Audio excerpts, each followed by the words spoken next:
the overall coordinator, and I'm very, very excited about Countdown this year because we've made a few different changes. I know it's really, really cozy in here. It was like this last year as well, but just do your best to get as comfortable as possible, and yeah, I'm sorry you're going to have to sit on other people's laps and things, but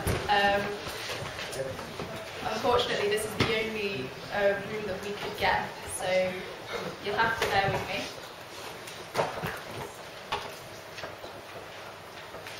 So let's crack on. Is that fan actually on? Yeah. Well done, fan guy. I'm really impressed by your initiative.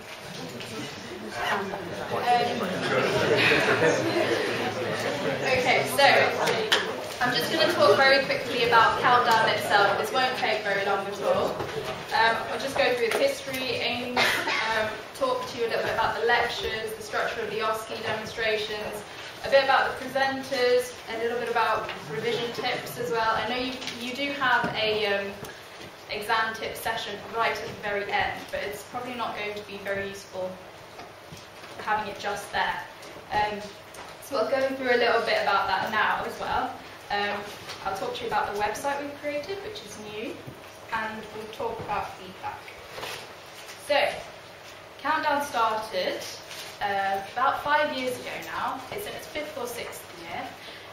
It was created between the Yorkshire Deanery and the University of Leeds, and I think it was Dr. Oliver Corrado and Dr. Fuller, who you guys all know, who put their heads together and motivated some of the F1s to create the programme. And it's been very good, actually.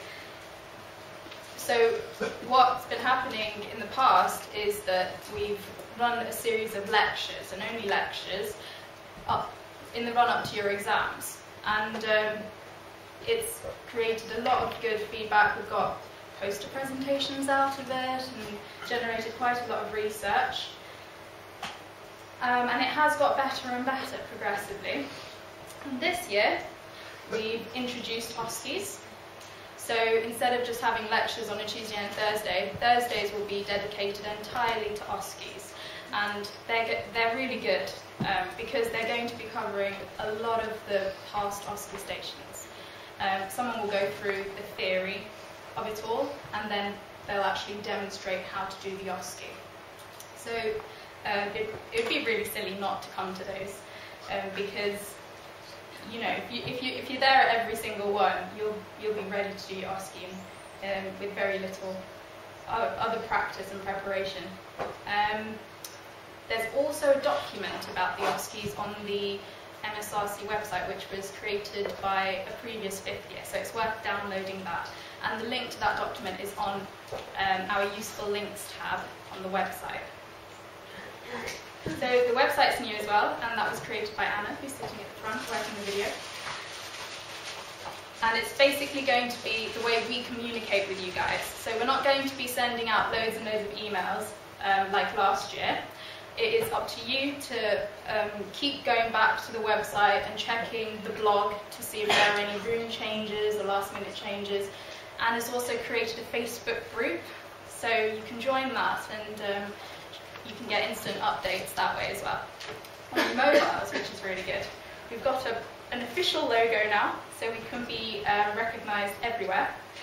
And we're also recording all of the presentations. So those of you who can't make it because you're on placement somewhere else, or if the lectures actually clash with other timetabled things, you'll still be able to go onto the website and look at the lectures, and you won't miss out that way, which was, and that was based on some of the feedback we got from last year. We've got 2 members of our committee, Jess and Hannah, who are very enthusiastic, and they volunteered to basically check over all the handouts and presentations that the presenters create this year.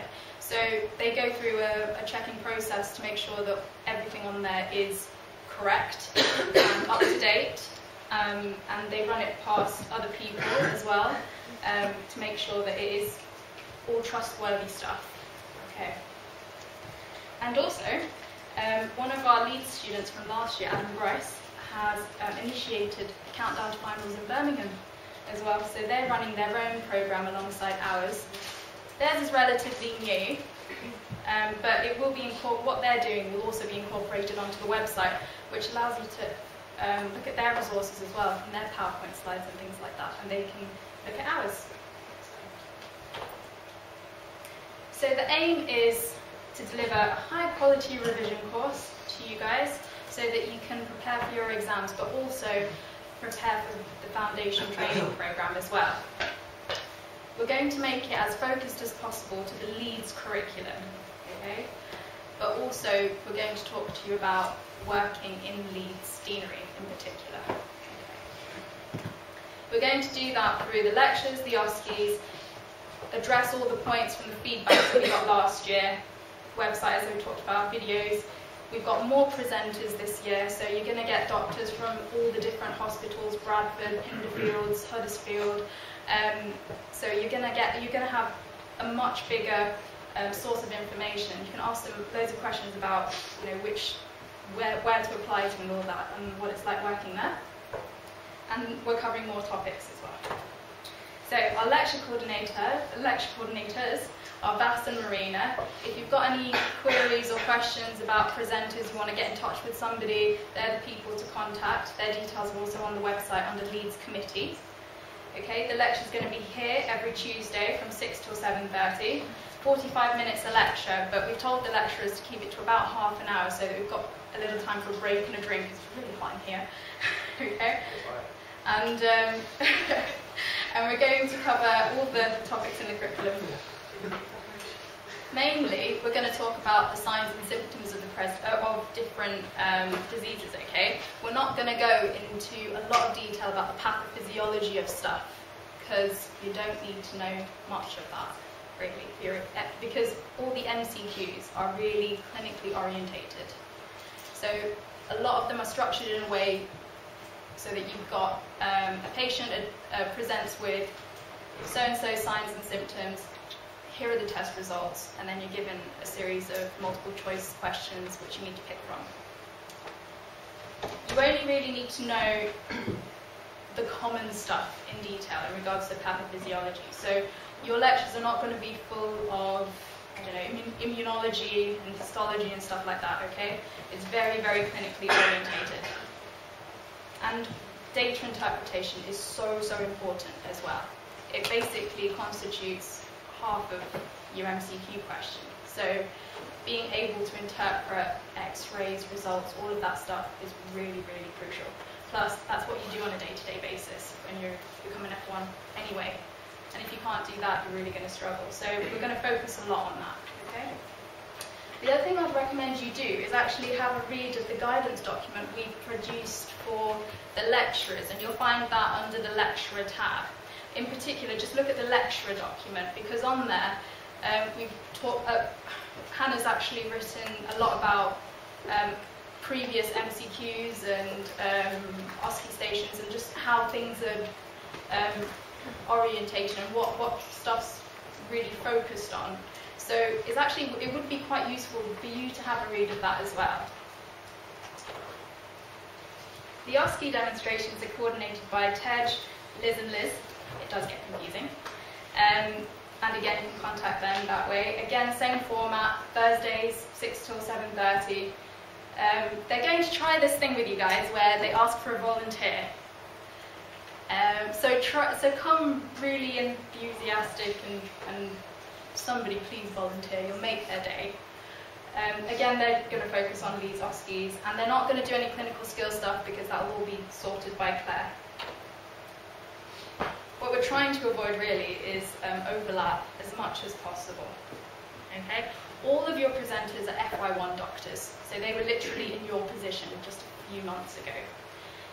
We've got 43 different lecturers, and some of them have a lot of teaching experience. They come from a lot of backgrounds. Some have won prizes. They've all got different interests. They've done presentations here, abroad. They've come from different universities. So make the most of them, and they will be very happy to answer any questions that you have. It is very nerve-wracking standing here talking to all of you. It might not seem like it, but it is quite scary. I haven't actually done a lot of presentations which last more than 10 minutes, so it is a new experience for a lot of people, so please be nice to them. And if you're going to ask them questions, please do that, but just bear in mind that they might not know all the answers, but they will do the best they can. And also, if you see them on the on placement, they'll be more than happy to do your kexes and your blue books. And also, it's going to be some of you guys organising teaching countdown next year. So it'd be, if that's something that you're really interested in, feel free to talk to any of us about it. We'd be more than happy to help you with that. Okay, so revision. Everybody's got different revision technique, okay? There's nothing, I'm not going to stand here and tell you that one is better than the other, but there are some fundamental things which sometimes we miss out or forget, so it's always good to just come back to this. The first thing to do is find out about your exam. Find out the actual technical aspects of your exam. How many questions, how long do you have per question, how long the exam is, where is it going to be held, pick your preference place, like you get different options for your OSCE of where to take it. So, think about all of that. And speak to all the F1s who've gone through it, get as much information as you can about the exam itself. Okay?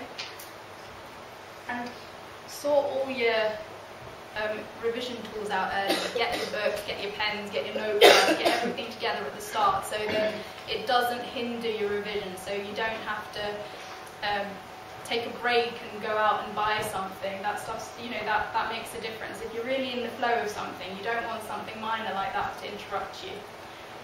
Structure your revision to how you like it. Okay, how have you done it before? You're in your 5th year now, so you've done 4 years worth of exams at least. Okay, some of you will draw up timetables, some of you will stick post-its on the refrigerator, like whatever works for you, but reflect on how you revise and what has worked in the past so you don't waste time. And start as early as you can. January is a good time to start. It's the new year, and it's the start of countdown. So if you start now, you've given yourself plenty of time. And always go back to the syllabus so that you don't go off on a tangent and start revising some crazy diseases that you actually didn't need to look at. Similarly, you may have thought that you'd completely revised the hematology subjects, but you may have missed out something that was actually on the curriculum. So always keep going back to the curriculum, ticking things off. Do loads of MCQs. There are some really good resources out there, and I know Dr. Fuller's been working on some as well, so do loads and loads of MCQs. And keep alternating between everything. So look at your theory, MCQs, get your partners' groups for OSCE practice sorted early, that kind of thing. And keep alternating between everything. Eat and sleep well, keep up with uni work. I don't think there's much anymore because you've done all your SSCs now, which is awesome. And relax the night before and organise yourself. Make sure you've got your student card. I lost my student card like a week before my exams and I had to go and get a new one. Don't let that happen to you if you can. So those are just the basics, but keep going back to it. Feedback is really important for us, so please fill out the questionnaires that we hand out. I know it's really, really tedious, but it's so important for us to know that you are getting what you want out of this. Every single year is different. So we've based a lot of our organisation and execution on feedback that was given to us from last year. Okay, and I know that your year are very book smart, so you might have something completely different to say compared to us. Okay. Also, if you do come to organise Countdown, it'll be you guys who use the feedback, so it will be really, really useful if you could fill it all out. And it's also important for the FY1 presenters to include in their e-portfolios, which is something you'll come to learn more about when you graduate. But please fill out the questionnaires. Okay. The other thing I wanted to show you was the website, but since we had like over 300 hits today, I'm sure everyone's been on it, so I'm not going to bother. But keep an eye out for the Facebook page and sign up to that. Does anybody have any questions about Countdown? No? Okay. Anna's going to hand out some questionnaires now. If you could just take a moment to do them, we'll set up for the next presentation.